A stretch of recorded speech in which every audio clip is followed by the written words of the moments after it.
Railway की जिस परीक्षा को लेकर हाल ही में छात्र नाराज थे, उसको लेकर सरकार ने बड़ा ऐलान कर दिया है। क्या हुआ ऐलान और इससे छात्रों का फायदा क्या होगा, देखिए इस रिपोर्ट में। जून के महीने में मनेगा नौकरी का जश्न। लोग जानना चाहते हैं, युवा जानना चाहते हैं कि कब तक ये जो दोनों सर्विसेज हैं इनका रिक्रूटमेंट हो जाएगा, कितने साल अभी और लग सकते हैं? सालों की बात ही नहीं है, तो महीनों की बात है सिर्फ। 1.5 लाख छात्रों को मिलेगा रेलवे में रोजगार। जैसी कमेटी की रिकमेंडेशन एक्सेप्ट करते हैं, उसके तुरंत बाद में भर्ती का प्रोसेस भी चालू हो जाएगा और कुछ महीनों में कंप्लीट करेंगे।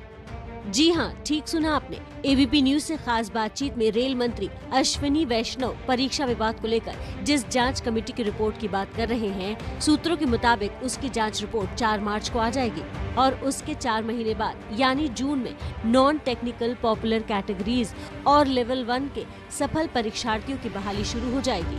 देखिए, कमेटी का अगर आप नोटिफिकेशन देखेंगे, उसमें 3 हफ्ते रखे गए हैं रिप्रेजेंटेशंस रिसीव करने के लिए।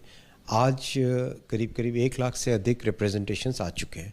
उन सबका इन पैरेलल, समय नष्ट किए बिना इन पैरेलल उसका इवैल्यूएशन चल रहा है सारे रिप्रेजेंटेशंस का।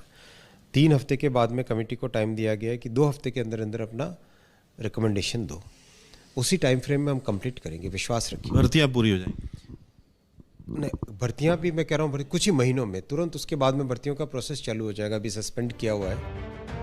आपको बता दें कि 24 जनवरी को पटना से शुरू हुए हिंसक विरोध प्रदर्शन के बाद रेलवे ने एनटीपीसी और लेवल 1 परीक्षा को स्थगित कर हाई पावर कमेटी के गठन का ऐलान किया था। ये committee non technical popular category के पहले स्तर की परीक्षा यानी कंप्यूटर बेस्ड टेस्ट CBT 1 के 14-15 जनवरी को घोषित नतीजों की जांच करेगी और उम्मीदवारों की शिकायतें और सुझाव सुने जाएंगे। जिन परीक्षार्थियों को कोई शिकायत है तो वो इस समिति को 16 फरवरी तक अपनी शिकायतें भेज सकते हैं। रिजल्ट में जो शॉर्टलिस्टिंग का प्रोसेस है, इसको लेकर के आपके मन में कुछ भ्रांतियां हैं, तो उसके निराकरण के लिए रेलवे प्रतिबद्ध है। हम काफ़ी संवेदनशील हैं इस मुद्दे को लेकर के और आपकी हर बात को हम बिल्कुल धैर्यपूर्वक सुनेंगे। दरअसल रेलवे ने साल 2019 में लोकसभा चुनाव के वक्त एनटीपीसी के जरिए 35,308 पदों के लिए और ग्रुप डी के लगभग 1,03,000 पोस्ट के लिए आवेदन मंगाया था। रेलवे के मुताबिक इन पदों के लिए करीब 1.25 करोड़ छात्रों ने आवेदन किया था। इसमें से एनटीपीसी परीक्षा के नतीजों का ऐलान पिछले महीने हो चुका है, लेकिन छात्र इसमें गड़बड़ी का आरोप लगा रहे हैं। वहीं 23 फरवरी 2022 को 2 चरणों में होने वाली ग्रुप डी की परीक्षा की आखिरी तारीख भी आगे बढ़ा दी गई है, क्योंकि छात्र सिर्फ 1 चरण में एग्जाम कराने की मांग पर अड़े हैं। और आइए अब बात करते हैं बजट की, क्योंकि आज बजट सत्र का है 3रा दिन। आज संसद में राष्ट्रपति के अभिभाषण पर धन्यवाद प्रस्ताव पर चर्चा होगी और चर्चा के लिए 12 घंटे का वक्त मुकर्रर किया गया है। अब दिलचस्प यह है कि इस चर्चा में विपक्ष की तरफ से मोर्चा राहुल गांधी खोलने वाले हैं। संसद में बजट पेश होते ही राहुल गांधी ने किया वार।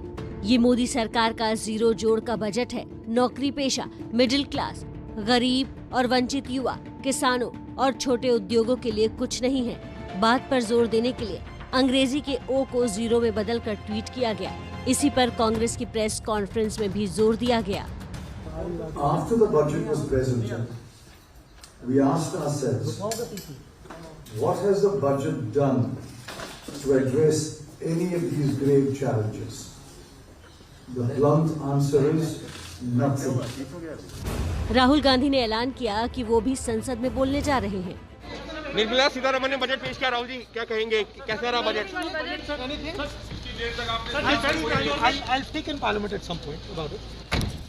तो फिलहाल राहुल गांधी ने कहा है कि इस पर संसद में ही देंगे जवाब, अभी कुछ नहीं कहा है। इस ट्वीट के बाद बीजेपी नेताओं ने राहुल गांधी के खिलाफ मोर्चा खोल दिया। मैं समझता हूँ बजट समझने के लिए समझदारी तो चाहिए। उनको आंकड़े देखने नहीं आते हैं, इससे उनको 0 सम दिखता है। और बजट को बिना देखे और पहले ही टिप्पणी कर दिया जाए तो ये उनकी आदत हो सकती है। अगर आप बजट को पढ़ेंगे तो निश्चित तौर से जो मोदी जी ने कहा है कि हम अमृत काल में इस देश को 100 साल में क्या इस देश की स्थिति बनेगी, उसको ध्यान में रख करके इस बजट को करिए कि नींव डाला गया है। ट्वीट तो छोटा था, लेकिन आज राहुल गांधी के पास अपनी बात कहने का मौका होगा। आज राष्ट्रपति के अभिभाषण पर धन्यवाद प्रस्ताव पर चर्चा होगी। चर्चा के लिए 12 घंटे का वक्त तय किया गया है। चर्चा की शुरुआत बीजेपी नेता हरीश द्विवेदी करेंगे, जबकि विपक्ष की तरफ से सबसे पहले राहुल गांधी बोलेंगे। कांग्रेस पहले ही कह चुकी है कि वो पेगासस, चीन, महंगाई, किसान का मुद्दा संसद में उठाएगी। चुनाव में मिडिल क्लास को राहत न मिलने पर भी राहुल बोल सकते हैं। इन मुद्दों की झलक आज राहुल के भाषण में रह सकती है। बहस की समाप्ति पर पीएम मोदी चर्चा का जवाब देंगे। उत्तर प्रदेश समेत 5 राज्यों के चुनाव को देखते हुए धन्यवाद प्रस्ताव पर तीखी बहस होना तय माना जा रहा है।